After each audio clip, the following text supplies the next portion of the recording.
Hello friend, मैं स्मृति ऐश्वर्या आप सभी का स्वागत करती हूँ आपके अपने यूट्यूब चैनल स्टडी विद स्मृति में। आइए शुरू करते हैं आज की क्लास।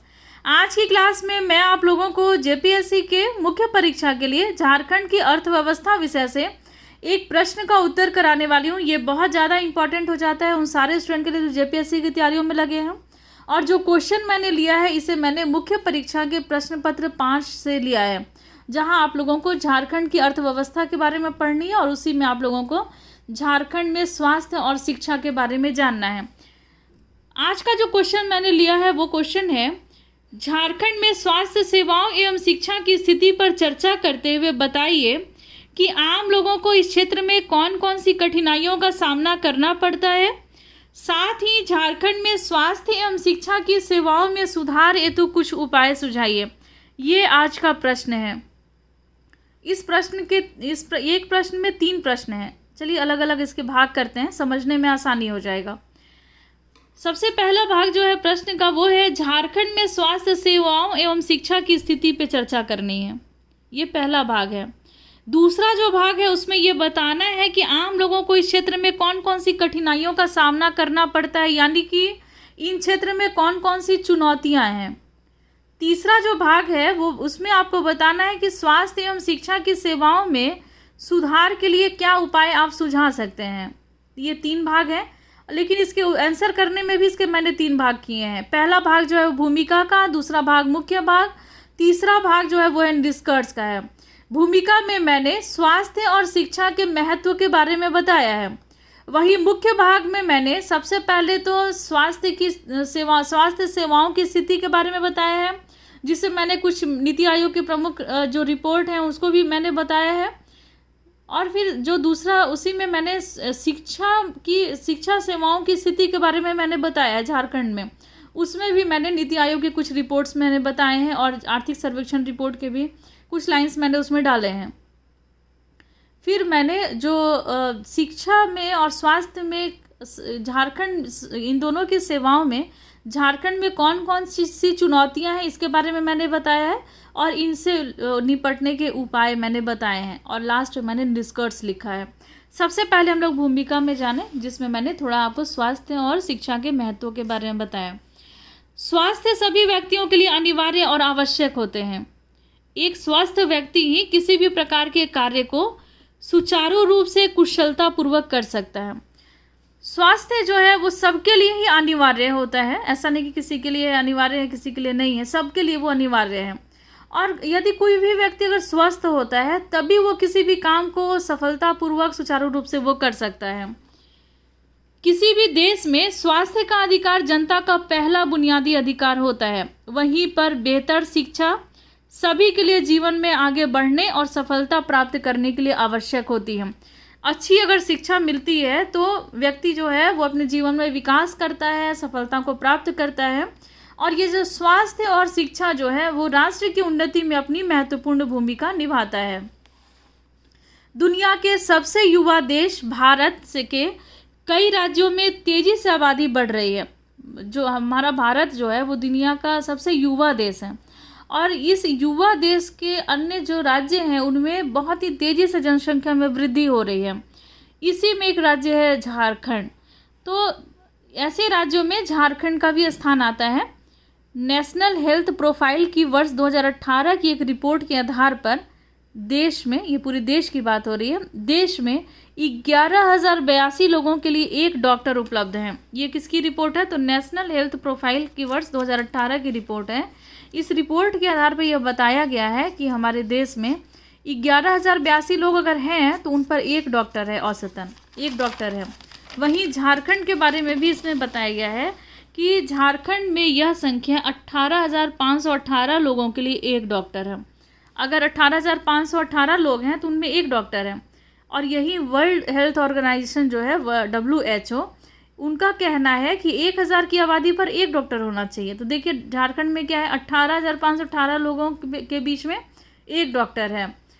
कितनी दूर है WHO की रिपोर्ट के आधार पर।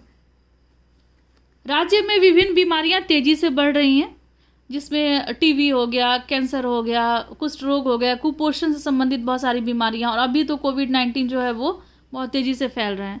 तो बहुत सारी ऐसी बीमारियां हैं जो तेज़ी से बढ़ रही हैं। राज्य के अंतिम पायदान पर स्वास्थ्य सेवाओं को पहुंचाने के उद्देश्य से हर एक व्यक्ति को स्वास्थ्य सुविधाएं मिले, इसके लिए राज्य सरकार के द्वारा पीपीपी मॉडल पर स्वास्थ्य संसाधन के विकास की संभावनाओं की तलाश की जा रही है। पीपीपी मॉडल पर जो संभावनाएं तलाशी जा रही हैं कि किस तरीके से हर एक व्यक्ति को स्वास्थ्य से संबंधित लाभ जो है वो सुनिश्चित किया जा सके, इसके लिए राष्ट्रीय आयुष्मान भारत योजना और आयुष मिशन जैसे महत्वपूर्ण कार्य परिकल्पित किए गए हैं। आयुष चिकित्सक में 2016 की 419 की तुलना में 2018 तक लगभग 2 गुना वृद्धि हुई है, यानी कि अब 2018 में आयुष चिकित्सक कितने हो गए हैं, तो 811 हो गए हैं। तो ये जो आंकड़े हैं ये झारखंड के आर्थिक सर्वेक्षण रिपोर्ट 2019-20 के आधार पर है। अब हम लोग नीति आयोग के द्वारा कुछ आंकड़े दिए गए हैं झारखंड में स्वास्थ्य से संबंधित, अब हम लोग उसको जानेंगे। नीति आयोग के, मैं थोड़ा यहाँ डायग्राम में बता दूँ। झारखंड में स्वास्थ्य सेवा कुछ कार्यक्रम है, आयुष मिशन, आयुष्मान भारत योजना, फिर नीति आयोग का healthy state progressive report India के आधार पर झारखंड का स्थान 14वां है ओवरऑल में अगर देखा जाए तो। इसी के बारे में मैं थोड़ा यहाँ डिटेल में आपको बता देती हूँ। नीति आयोग के द्वारा जारी किया गया healthy states progressive India report के 2019 के अनुसार झारखंड स्वास्थ्य सुधारों में वार्षिक इंक्रीमेंटल परफॉर्मेंस के आधार पर तीसरे स्थान पर रहा है। झारखंड ओवरऑल परफॉर्मेंस में 14वें स्थान पर रहा है। अगर ओवरऑल परफॉर्मेंस देखा जाए तो 14वें स्थान पे है। यदि वार्षिक इंक्रीमेंटल परफॉर्मेंस के आधार पे देखा जाए तो पूरा सारे राज्यों में झारखंड का स्थान तीसरा है, काफ़ी अच्छा स्थान है।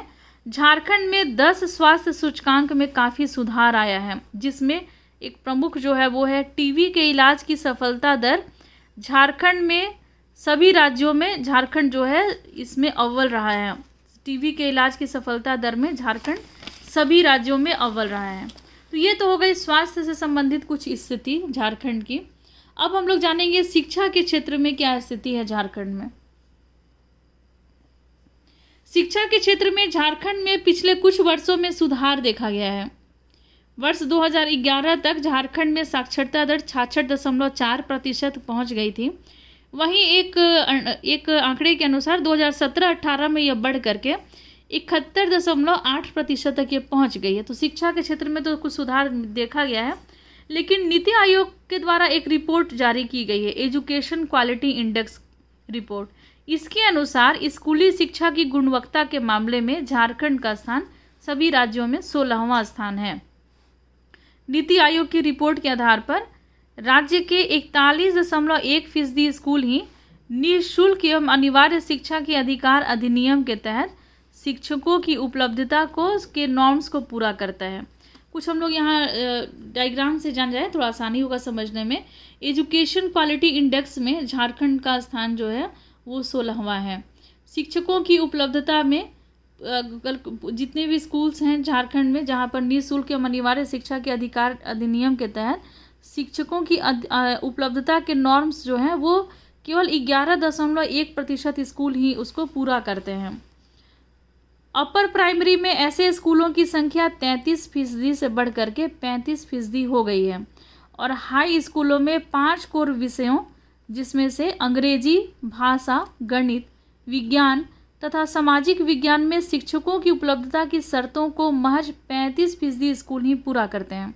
झारखंड में 35% ही ऐसे स्कूल हैं जो इस नॉर्म्स को पूरा करते हैं। ये जो 5 कोर विषय के जो शिक्षक हैं, जैसे 5 कोर विषय कौन कौन हो गए, तो अंग्रेजी भाषा, गणित, विज्ञान तथा सामाजिक विज्ञान, इनकी शिक्षकों की उपलब्धता को ये स्कूल जो है वो पूरा करते हैं। तो वो 35% ही स्कूल हैं जो शिक्षकों की उपलब्धता को पूरा करते हैं इन 5 कोर विषयों के। कुछ मानक हम लोग जानेंगे जिससे आपको पता चलेगा कि किस तरीके से विकास हो रहा है शिक्षा के क्षेत्र में। यहाँ मानक है, यहाँ पे वर्ष दिया हुआ है 2015-16, यहाँ 16-17 का आंकड़ा है।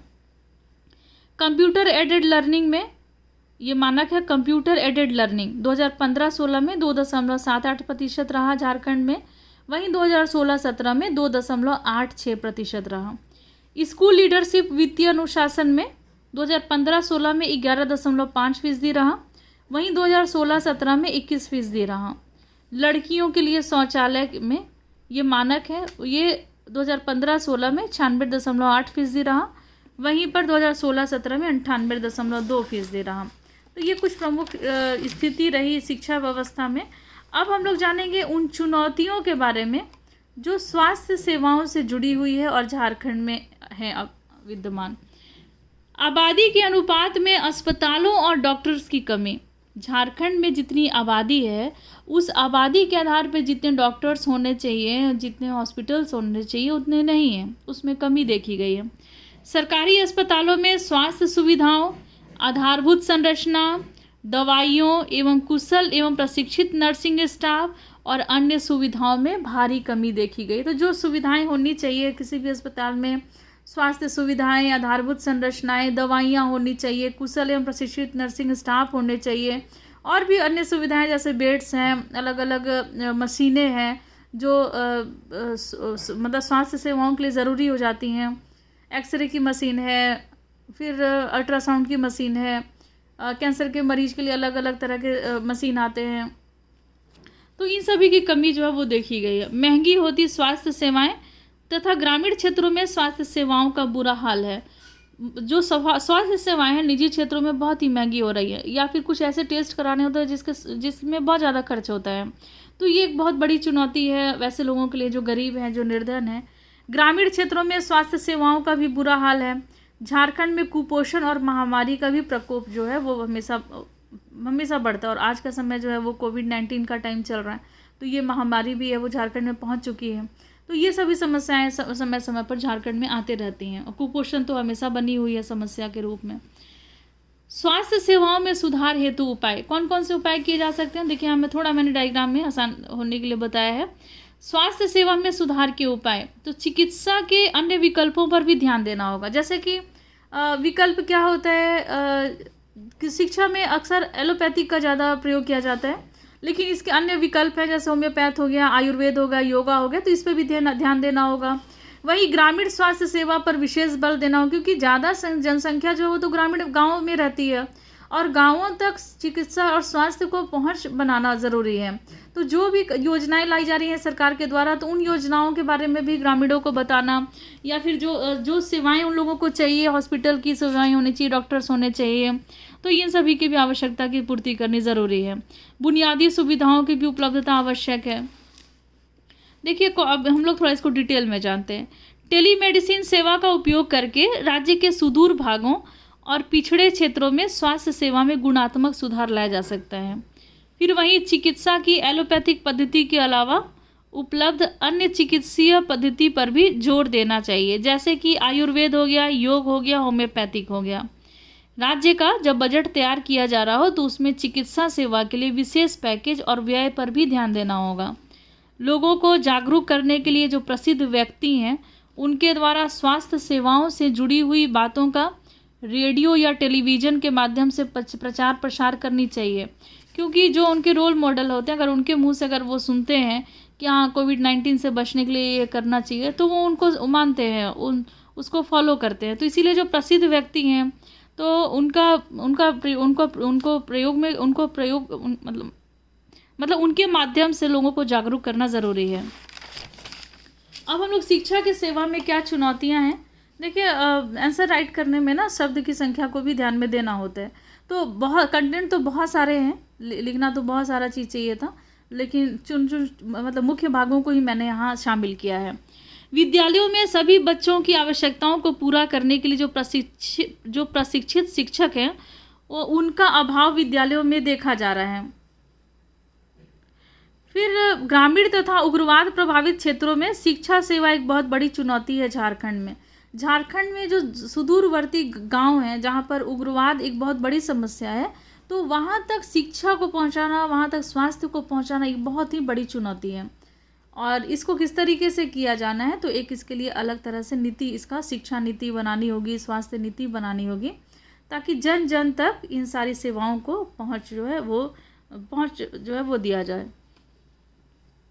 शिक्षा सेवा में सुधार के लिए चलाए जा रहे विभिन्न योजनाओं का सफलतापूर्वक क्रियान्वयन नहीं होने के कारण शिक्षा सेवा में जो उचित विकास दृष्टिगोचर नहीं हो पाता है, जितना विकास होना चाहिए। क्योंकि बहुत सारे कार्यक्रम चलाए जा रहे हैं जिसमें मिड डे मील हो गया या फिर छात्रवृत्ति योजना है, बच्चों को छात्रवृत्ति दिया जा रहा है, साइकिल वितरण किया जा रहा है। ऐसे बहुत सारे कार्यक्रम चलाए जा रहे हैं जिससे बच्चों को शिक्षा मिले और निःशुल्क शिक्षा की व्यवस्था की गई है, अनिवार्य शिक्षा की व्यवस्था की गई है। लेकिन फिर भी जितना अच्छा होना चाहिए, रिज़ल्ट सामने आना चाहिए, उतना अच्छा रिज़ल्ट आ नहीं पा रहा है। तो ये बहुत बड़ा रीज़न हो जाता है, लोग जागरूक नहीं हैं या सरकार जो है पूरी इच्छा शक्ति के साथ इसका प्रचार प्रसार नहीं कर पाती है, जिससे कि जन जन तक सेवाएं जो हैं वो नहीं पहुंच पाती हैं। तो ये बहुत बड़ी चुनौती है। शिक्षा के क्षेत्र में सुधार के लिए विभिन्न उपाय, कौन कौन से उपाय किए जा सकते हैं? तो छात्र और शिक्षक के अनुपात में सुधार करनी होगी। छात्र और शिक्षक, मान लीजिए जितने छात्र हैं उसके आधार पर शिक्षक होने चाहिए। यानी ऐसा नहीं कि 500 बच्चे हैं और शिक्षक सिर्फ 2 हैं, नहीं, जितनी आवश्यकता है उतनी पूर्ति होनी चाहिए। जैसे बच्चे हैं, एक क्लास में जितने बच्चे हैं तो उन पे एक शिक्षक होनी चाहिए। तो इस तरीके से एक अनुपात बनाया गया है। तो छात्र और शिक्षा के अनुपात में सुधार होनी चाहिए। विद्यालयों में गुणवत्ता बढ़ाने वाले सभी उपकरणों की उपलब्धि जो है वो सुनिश्चित करनी चाहिए। यहाँ उपकरण होगा, जैसे कि ब्लैक बोर्ड हो गया, डस्टर हो गया, बेंच हो गए, चौक हो गया, टीचर हो गए, एक स्कूल हो गया जो उसका बिल्डिंग हो गया, खुला मैदान हो गया, शौचालय हो गए। ये सभी बहुत ही आवश्यक चीज़ हैं, जिस कारण से बहुत सारे बच्चे जो हैं वो स्कूल जाना, एडमिशन तो ले लेते हैं, लेकिन वो कुछ दिनों के बाद वो स्कूल जाना छोड़ देते हैं, क्योंकि बहुत सारी सुविधाएं हैं जो उनको वहाँ मिल नहीं पाती हैं। तो गुणवत्ता को बढ़ाने के लिए जितने भी उपकरण हैं उसकी भी उपलब्धि सुनिश्चित करनी चाहिए। फिर क्या है, वो लड़कियों तथा लड़कों के लिए प्रत्येक स्कूल में अलग अलग शौचालय की व्यवस्था की जाए। बहुत बार ऐसा होता है ना कि बहुत सारे स्कूल में कॉमन शौचालय होते हैं, तो कॉमन शौचालय में लड़कियां जो हैं वो नहीं जाना चाहती हैं, नहीं, इस कारण से लड़कियां जो पढ़ाई छोड़ देती हैं या उन लोगों को परेशानी होती है। तो इसके लिए ज़रूरी हो जाता है कि लड़कियों के लिए और लड़कों के लिए अलग अलग शौचालय की व्यवस्था की जाए स्कूल में।